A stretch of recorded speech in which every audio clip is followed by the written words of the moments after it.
Hello, everyone. Good Wednesday. Thank you for joining us. And let's get straight to headlines tonight, of which we have many.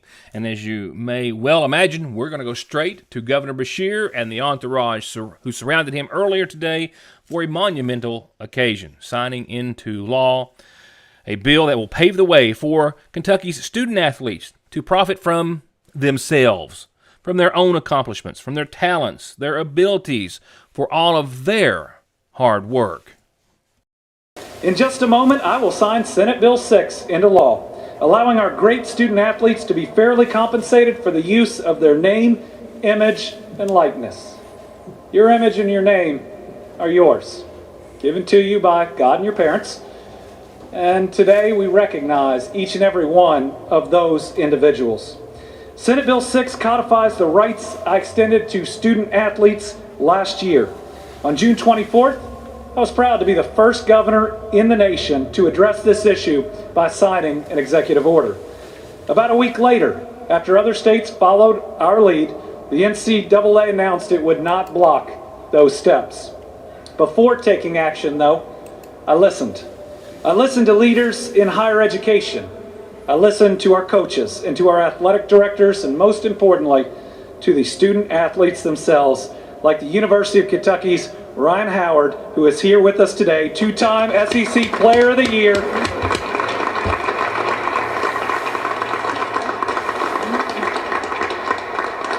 And now, along with their teammates, SEC champion for the first time since 1982.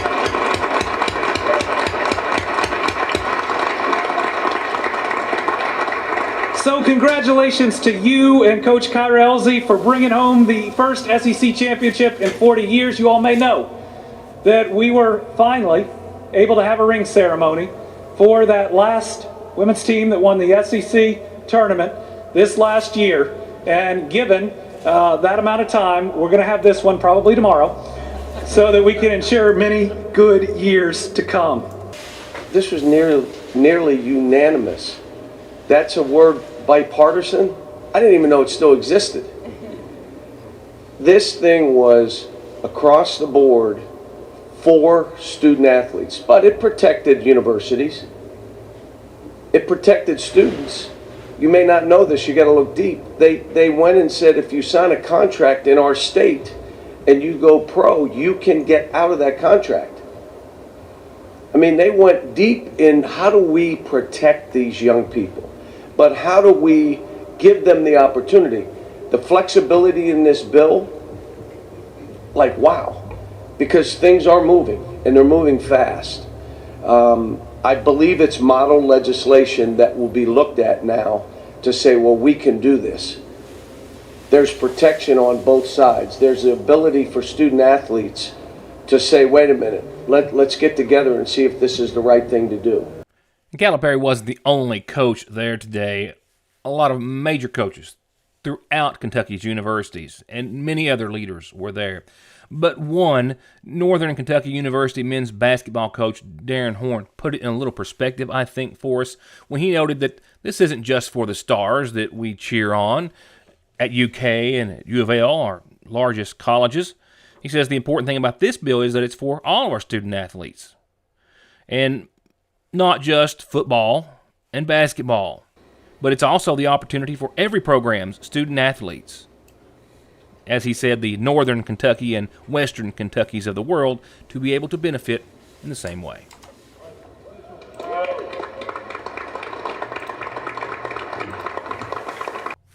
I've got much more news to come, and it starts after just a few messages. Wish I had one of those pens. My name is Tony Allen, and I'm a candidate for McGoffin County Clerk. Just as my family and I have served you at our restaurant, the Farmhouse Diner, we will be there to serve you in the clerk's office. You will be greeted with a smile. The office will be organized, neat, inviting, and we will do all we can to help everyone, regardless of your party, last name, or how you vote. We will be open during lunch, and we will have a long evening each week for folks who get in late. We will be open every other Saturday and have a plan to better serve the elderly in our community. I'm fighting to win this election and the trust of McGoffin County. I will not let you down, nor will I forget that the people chose me to be their clerk. Vote number 1 on the ballot, Big Tony Allen from McGoffin County Clerk. All of your sign and graphic solutions at Independent Signs and Graphics in Sayersville, where we can put your logo on everything from custom leather patched hats to wall hangings and decor, all made on our new laser printer. And if you don't have a logo, well, we can do that too. We do everything from banners to plastic, aluminum, decorative hanging signs, vehicle graphics, and full wraps. And campaign signs, yes, we will meet or beat any area price on yard signs, 4x4 billboards, bumper stickers, flyers, whatever you need. And the quality of our workmanship, the quality of our materials, and our artwork are always top shelf at Independent Signs and Graphics here at the Sayersville Independent, 349-2915. SSI and disability cases are harder to win these days. You need all the help you can get. If the government has turned you down, I will not. Many factors are considered when a claim is being processed, like your age, education, physical, and mental disabling conditions. When it comes time to winning your disability case, you should not face a federal judge alone. You need an attorney who is experienced, determined, hardworking, knowledgeable, and dedicated to helping you win benefits that you deserve. If you need help with your SSI or disability case, call me, Donald Wayne McFarland, and let me go to work for you. At Golden Law Office, our attorneys previously represented the nation's largest insurance and trucking companies, handling cases involving serious personal injury and death. We know their strategies, how they will defend the case, and what factors drive large settlements. The attorneys at Golden Law Office can use this inside knowledge to ensure your case is handled effectively and aggressively. Hiring Golden Law Office provides you with a strategic advantage. Call Golden Law Office today. Whether the new year brings you new dreams or you're working towards the same ones, let Sayersville National Bank help you build, bank, or save for them. Sayersville National has been helping dreams come true since 1902. Give them a call at the main location, 349-3131, or the branch, 6121. If you've been waiting on the new Samsung Galaxy S22 device, then the team at Appalachian Wireless has some good news for you. Appalachian Wireless is launching all Samsung S22 models on sale. Every S22 model will be $150 off normal contract pricing, or take $100 off and we'll pay the taxes on the Appalachian Advantage. Visit one of our retail or dealer locations and on the web, because we don't want you to miss this fantastic deal. We are you. We are Appalachian Wireless. Now join me as I turn our attention to the Johnson County area. This just in from the Johnson County Sheriff's Department. Another shock to the system there today, the methamphetamine system that is, in an ongoing battle targeting suppliers rather than street-level dealers and users, and adding to the 1,000 confirmed pounds of methamphetamine that they told you here on this program just a few weeks ago that they've either confiscated or kept from hitting local streets in just the past year or so. The Johnson County Sheriff's Department today raided a Thialca home, confident that the search will result in at least the fourth federal indictment related to just this one investigation alone that's being conducted by the Johnson County Sheriff's Department, Operation Unite, and federal authorities, including the DEA. We executed a search warrant today at 870 Boyd Branch, Thialca, Kentucky. As I said before, this is a continuation on one of the investigations that we have already made arrests on, and we're just kind of furthering that investigation.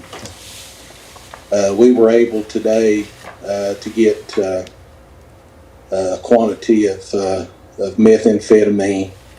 The street value of the meth that we have gotten out of this particular search, along with the updated information that we needed for the search warrant, the value of the meth is approximately $70,000 worth of meth. We were able to obtain firearms and other items of value for the investigation. Of course, this is still an ongoing investigation, and we're kind of limited in what we can say.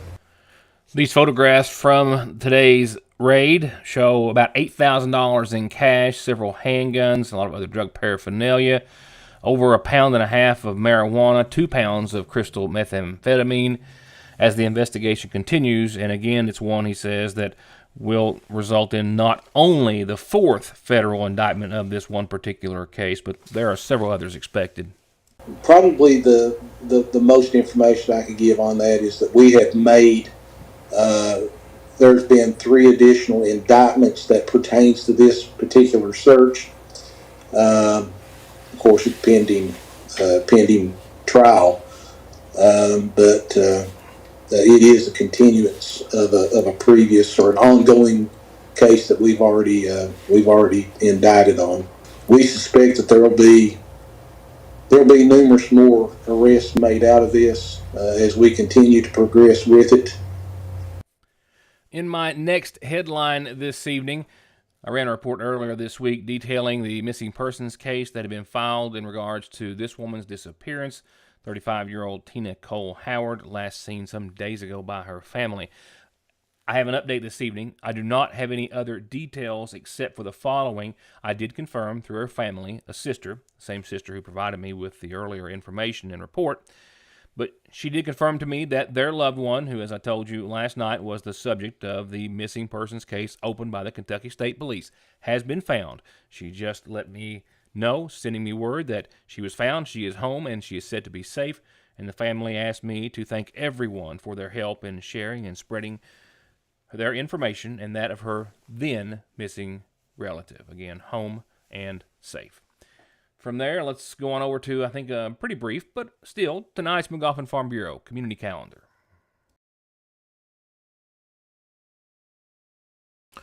I've actually got, I thought I had one for today. Glad I caught that just in time. I've got birthdays for the rest of the week, just not tonight. So a quick reminder, the Water into Wine Food Pantry will be distributing commodities next Wednesday, which is the 16th, which will be the middle of March already. Just saying. 9 till noon, and the senior day is next Thursday from 12:30 till 2. And a brief calendar, like I said, which gives me time to remind you. Tell me whenever you've got an announcement, a birthday or anniversary too, and I'll tell everyone else. And birthdays, birth announcements, and anniversaries are published for free in the Salyersville Independent, but don't send those to me. Send those to Heather at SalyersvilleIndependent.com. Email those to her, and she will make sure that they make it in to the Salyersville Independent. A reminder of services as I bring you obituaries brought to you by the McGoffin County Funeral Home.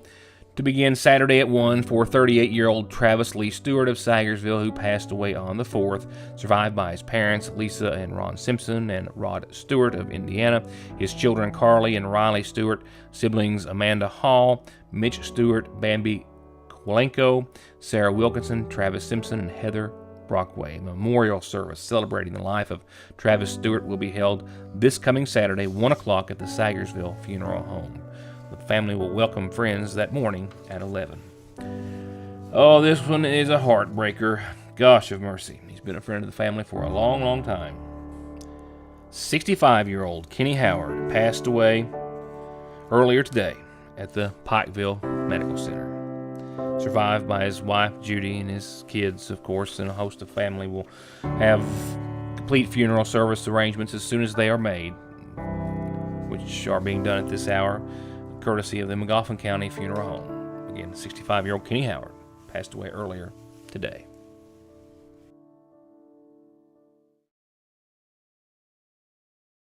It is never too early for spring to spring at the seasonal shop, and it has. With new ladies' fashions in and arriving daily from all the fashion houses you've come to love, like Royce, Mud Pie, Charlie Page, Simply Southern, they have a new line of spring tees from Ivory Ella, and amazing scents in soaps, body lotions, and home fragrance diffusers by Michael Design Works, with something for every room in the house. Plus new home decor, and as always, so much more at the seasonal shop in downtown Salyersville. I'm Kelly Collins. And I'm Taylor Shepard. And we are with the Golden Law Office. We both began our legal careers in Lexington, representing the nation's largest insurance companies. This experience provided us with inside knowledge as to how the insurance company will defend your case. We are now taking that knowledge and returning to our hometown in Eastern Kentucky. As a partner at Golden Law Office, we are returning home to continue to help those hurt through no fault of their own.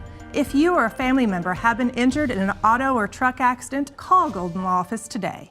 Not everything has changed over the years. Fraser's Prater Drugstore is still your most trusted pharmacy, where you can get your prescription brought to you curbside or make your way to the counter for a snack, lunch, or an incredibly sweet treat. And check out Strings and Things inside the shack, the Radio Shack, musical instruments, guns, ammo, electronics, and more.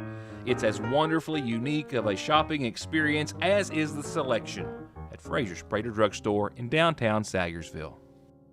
Hello, I'm William Bill Meade, and I'm a Republican candidate for McGoffin County Sheriff. Like you, I'm concerned about the effects that drugs are having on our loved ones. With over 33 years of law enforcement experience and training, I know how to combat this problem. I will run a financially responsible office and be accountable for your tax dollars. After looking at the sheriff's budget, I know that I can provide this county with a much-needed 24-hour patrol. I'm William Bill Meade, and I'm number 4 on the Republican ballot, but I'm number 1 for McGoffin County. Parkway Pharmacy, as always, promises the quickest service with the very best care and prices, and to always have someone there to talk to when you have a question. With 3 pharmacists, curbside, drive-through, and call-ahead service. Parkway Pharmacy in Sayersville, 349-4400. Where you can always talk to a pharmacist when you need one. All right, at this time, let's wrap up my 2-day report on this young lady, 17-year-old Cara Beth Pope. Celebrated her birthday in D.C., mind you. If you saw last night's report, right? If you didn't, go to my YouTube channel, Your News Today, Rick Mortimer, watch it. We'll wait for you. We'll sit right here. No, I can't do that. It's about 6 or 7 minutes long. But as soon as the show is over, I promise, if you haven't seen it already or want to see it again, go to my YouTube channel. It's a great story about a young lady who represented us so very well at our nation's capital in front of the Senate. Your News Today, Rick Mortimer, YouTube. And while you're there, subscribe. That way you can stay up to date on all the news in case you're not in front of a TV at Howard's Cable and Foothills Communications. If you have a loved one who lives out of the area, let them know. Tell them to subscribe. Helps me. Help you, you know. Nevertheless, let's go back to Cara. So 2 things I want you to talk about tonight to wrap up this awesome story on this young lady. Not only did Cara Poe come home with a first-hand knowledge of the inner workings of our national government and the experience that 5 incredible months in D.C. as a page, one of only 60, left her with, but she also came home with a firm understanding on how change happens. Certainly on the largest of scale, as you heard her tell us all about last night while serving as a page for 5 months on the Senate floor, going to school while she was there, making new friends, and having just an incredible time and being able to make some lifelong connections and experiences.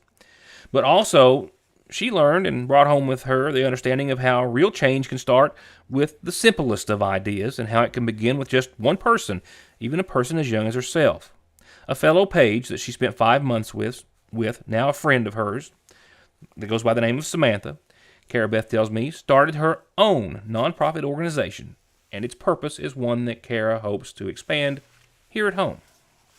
She was like giving me statistics, and I read this book she had while we were there, and it says that 1 in 5 girls every year, like, or at least monthly, they miss school because they don't have access to menstrual products. And she was just like, that is crazy. So she started legislation in Nevada where now, at least in her school and a big part of her area, and it might be across the state, that those products are provided in schools. And I mean, if that's what it is nationwide, I can't imagine what it's like, you know, in a very rural, poverty town. So I mean, I think that's like very important for not only our town in eastern Kentucky, but Kentucky in general. And I'd like to partner up with, it's called Red Equity, and get that started around here, because I think that would be very beneficial, and it's not something a lot of people want to talk about. And it's like, I mean, it's embarrassing. They still have it in the resource centers, but I mean, most girls, especially in middle school, you know, I mean, you're going through so many different changes. You're not going to want to walk down there and be like, hey, can you help me out? Like, we have it in our minds where we think it's embarrassing. And I mean, one, I don't necessarily think that's okay. You shouldn't be embarrassed to talk about like what's going on with you. Like, that's normal, that's your body. But at the same time, it's just like, if that little thing could help, I think it should be there. And that's very important. And lastly, not only did she have all of that to tell us, but upon completing her 5 months in D.C., her performance in the classroom was formally recognized during the U.S. Senate Page Program Awards ceremony. This man, one of her instructors, Mark Farrell, a social studies teacher at the Page School, presenting his awards. They go to Pages who exhibit an understanding of the interconnected nature of social studies. Over the course of the semester, the recipients have shown a genuine curiosity about the broad themes and concepts of the class and demonstrated the ability to communicate using contextualization, analyzing changes and continuities over time, making arguments based on historical evidence, and critically assessing the points of view of diverse authors. But maybe most importantly, these pages have consistently shown a willingness to learn. They possess a thoughtful and open approach to learning and improving and helping others improve throughout the semester. The recipients of these awards displayed all those characteristics throughout the semester. 2 U.S. History Awards. The U.S. History Awards go to Sam Ellis and Cara Beth Poe.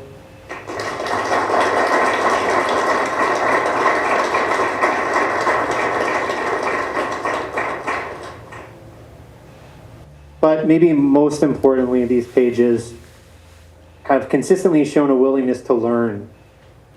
They possess a thoughtful and open approach to learning and improving and helping others improve throughout the semester. And again, if you didn't see this story last night, YouTube, Your News Today, Ritt Mortimer, subscribe, watch, and watch it again. It's worth the time. Now we're on. If you're wondering why I'm not on camera tonight, just a little bit of a technical glitch and just didn't have time to correct it after I realized it was there. So I've just been off camera the entire show, and I'm sure that's not to, dismay of any. With that said, we're watching for inches of snow to fall tonight. Look at that. That's what we're talking about as we look at your Licking Valley RACC 7-day. You are looking at 4 to 6 inches of estimated snowfall. You know how this works. There's a great deal of uncertainty. There's still a lot of time left and a lot of variables, and all this could change. It is the weather. That's life. But right now, the National Weather Service has issued this projected snowfall amount, and as you can see, the viewing area, most of it in that heavier shade of blue, and we could see a total of 4 to 6 inches of snowfall during the course of a relatively short window. Now, this is basically Friday night and into your Saturday. As far as percentages of 6 inches of snow or more, well, there's a chance. I mean, you look at that, we're in that darker shade of, I won't say yellow, but brown or whatever it is, and we're in a 40 to 40% chance of maybe even seeing more than that. It's unlikely, but there is at least a shot of seeing 2 to 3 inches, and right now that's where the 7-day stands as far as what we can expect to see. But remember, it's Wednesday. We've got another 48 hours before things really start to crank up and change. So with that said, let's just walk through it and see what we can expect. We can expect to see 33 degrees tonight, partly cloudy skies, and a light wind wrapping up your Wednesday. Tomorrow, pretty nice day in the neighborhood. We'll see mid-50s. We'll see some mostly sunny skies. Tomorrow night, mostly clear, and we'll see around 34 for the low. Out and ahead of this cold front and this winter weather hit, Friday we'll push 63, 64 degrees.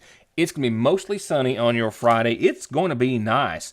A calm wind, maybe becoming southwest 3 or 4 miles per hour, and that's it. Mostly sunny, 63 degrees. And then look at that. That's about a 40-degree drop we'll make from Friday's high to Friday's low.